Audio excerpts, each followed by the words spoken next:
Hello, in this video I'm going to show you how to create a Google Meet link.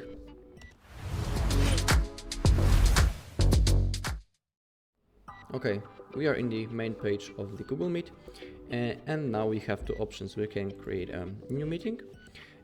We can set to create a meeting for later, or I'll show you in the second option, because if you click create a new meeting for later, as you can see, the code and the link into your meeting has been automatically generated. All you need to do is now to copy it and send into other people, or for example, while if you want to start an instant meeting right now, when you click on that, simply wait a few seconds until the meeting starts.